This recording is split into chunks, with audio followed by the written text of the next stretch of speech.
Everyone, welcome back to our parent lecture series, New Nuggets. Today's is titled Parent Power-Ups Back to School Edition, Morning Routine Masters. Thanks for everyone who joined us last week. But for those that are new, I want to share a little bit about who we are. My name is Deanna Lindberg, and I'm an occupational therapist at Springboard Pediatric Therapy. Springboard Pediatric Therapy is a multidisciplinary pediatric practice with occupational therapy, speech therapy, and physical therapy. We're located in Whippany, New Jersey, and we offer weekly sessions as well as intensives for our disciplines. Quick disclosure is this presentation is meant to be supportive and provide information, but it's not a substitute for therapy. So if you're having particular challenges, consulting a therapist is always your best option. Feel free to comment in the chat or speak up at any point in the discussion.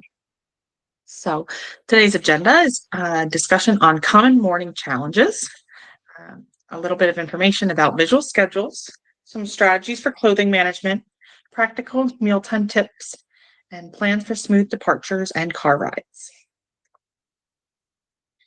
So during this, would like to have you think about what are your common morning challenges, and you can type in the chat if you have any morning challenges that I did not list. Ones that we commonly hear about are difficulty waking up, difficulty getting dressed, difficulty eating. A big one is kind of getting out the door and all the steps for getting out the door. Also managing sometimes the car ride and all those expectations. So, morning challenge areas. We can kind of break it into what causes morning challenges. One area is time pressure, another is decision fatigue, and another area can be all the unpredictability in the morning. And we're all different. As adults, we know ourselves by now. It probably took years. Know ourselves. Maybe we're a morning person. Maybe we're not a morning person. Some people like to get up in the morning and go for a run. Some people need a shower to get themselves going, or that cup of coffee. We've kind of figured out what works and what doesn't work. And kids haven't had that experience yet to know what works and what doesn't work. And a lot of the decisions in the morning aren't necessarily theirs. So things about time pressure. A lot of times there is time pressure in the morning. The bus comes at 8 o'clock.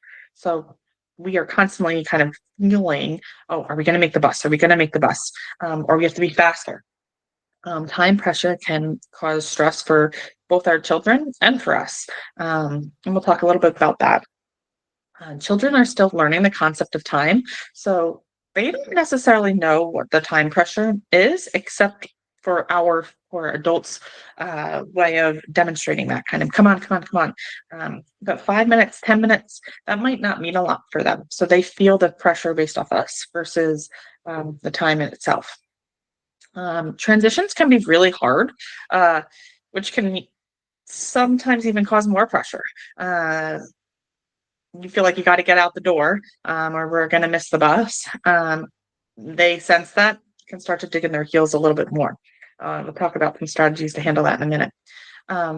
And there's a lot to be doing. A lot of times kids might not have the same bus schedule. Maybe you have a child that needs to get dropped off at daycare, and pairing that with a child that needs to make the bus, and trying to navigate all that time in your head can be really hard, and build that time pressure for you and yourself.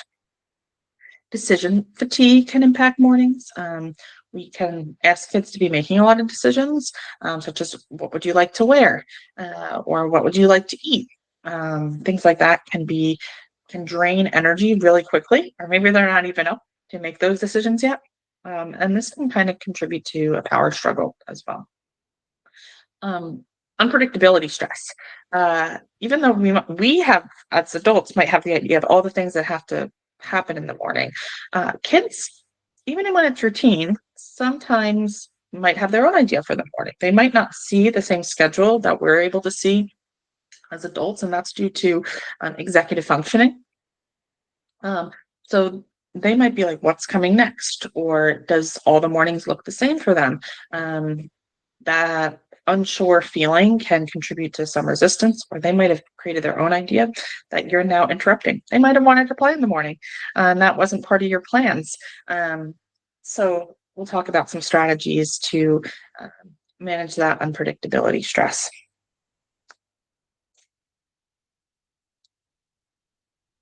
Um, Thing that we use in the clinic, we touched on this in last week's presentation, but that can be supportive in building morning routine is a visual morning schedule. Um, with morning schedules, this kind of can take away that unpredictability, so we know what's coming next. And having your child build the morning schedule with you can even be really helpful. We'll go over some examples of visual schedules in just a moment. But spending the night before, going over what will happen in the morning. You can try to put it in a place that the child can see throughout the morning. We'll talk about the different examples, but if you have it on an iPad, having it in a place that's accessible to the child, or a checklist that is at their height, available to them, and not just something that you have. Having the child involved in the morning checklist can be something that is motivating to them, whether it's checking something off a whiteboard or sliding an icon over on an app. If they want to be involved in this process, that's great. Otherwise, you can kind of be like, oh, we finished that. I'll check it off for you.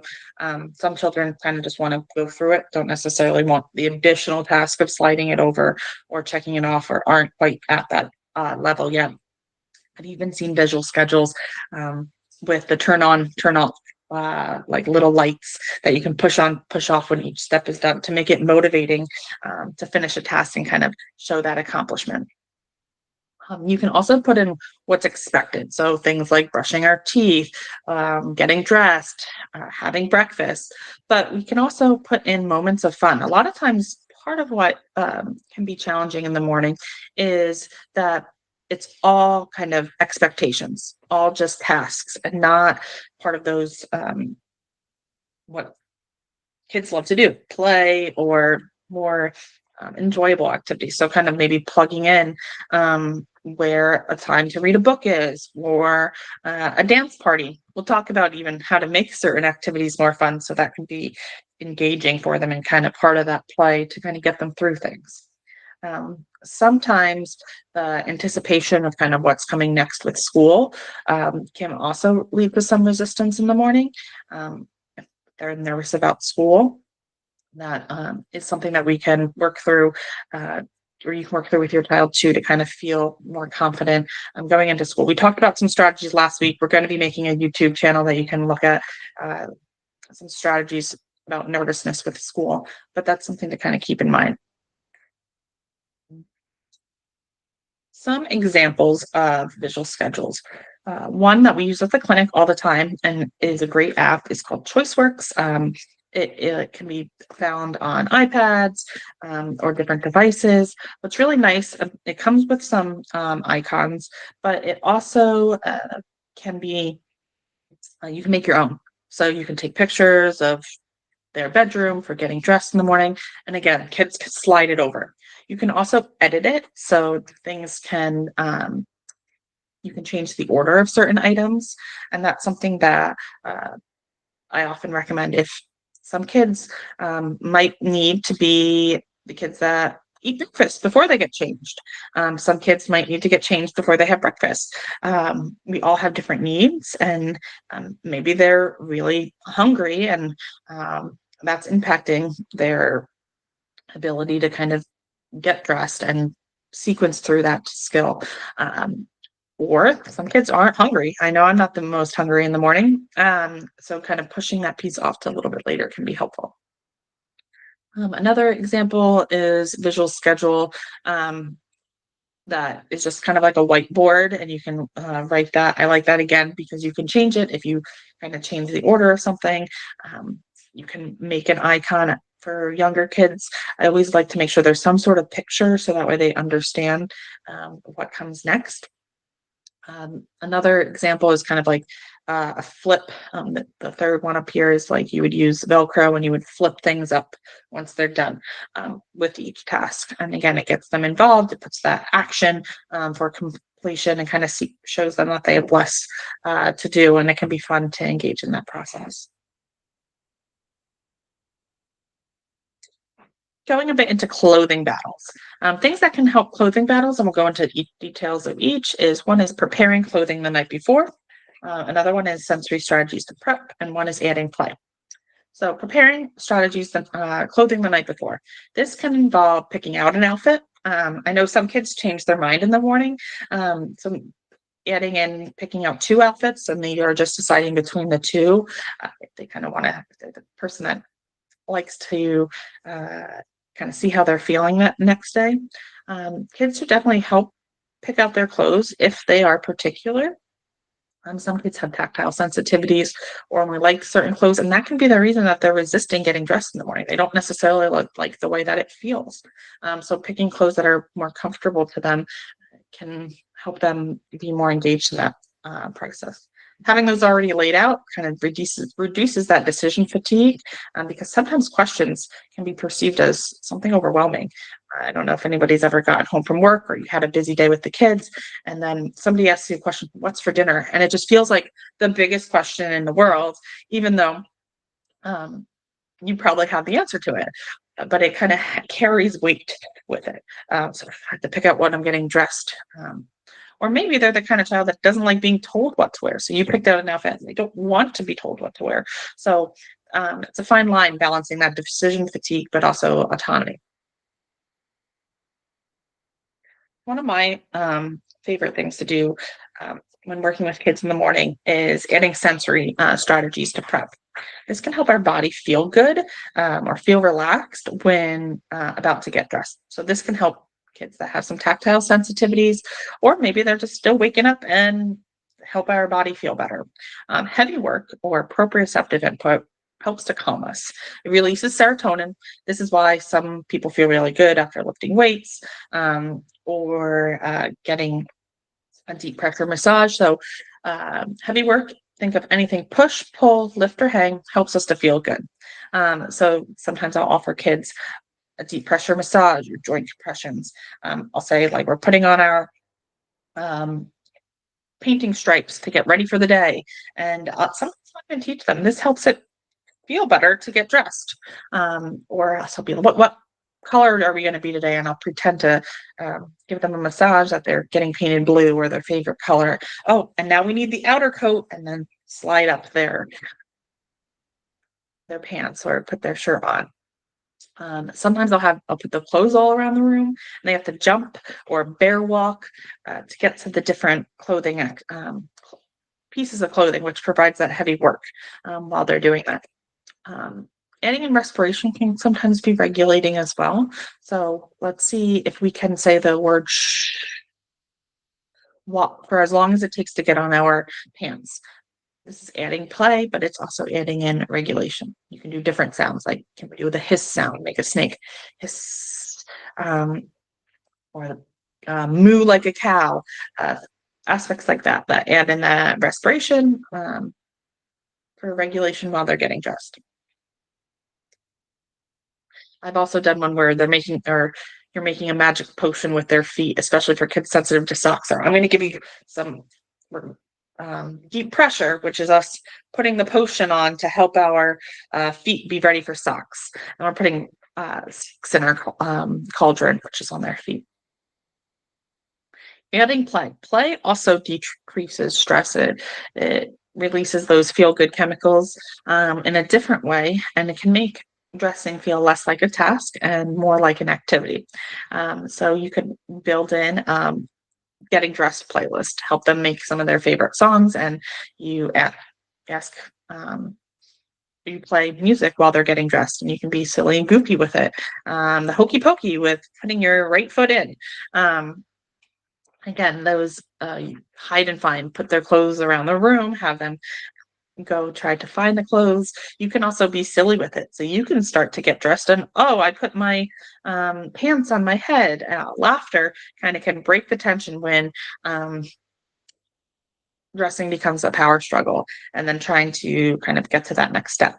They can also pick a different room to get dressed in instead of it always being the bedroom. Maybe they get to pick what room they're going to get dressed in that morning, to make it fun and something different. And how are we going to get to that room? Are we going to race there? Are we going to jump there? But different ways to kind of build that play into the morning. The common thing that I get is sometimes it's really hard to think of these things of how to engage in play or how to add these in the mornings. For parents, I often recommend scheduling time for yourself to prep for the week, whether it's on a Sunday or a Saturday, or a time that maybe when the kids are at soccer, spending 10 minutes of how are you going to plan your week to help them engage. So that way you're taking care of yourself and kind of using the tools that you need to be able to prep them for the week, and also reflecting on what went well and what are the areas of challenge for you. Um, Another common thing I try to tell parents that way. Sometimes it can be so frustrating when you're engaged in that power struggle. You're like, this is taking so long, or play takes so long. The power struggle typically takes longer than engaging in some activity to kind of decrease that. Even if in an ideal world, maybe dressing takes 2 minutes.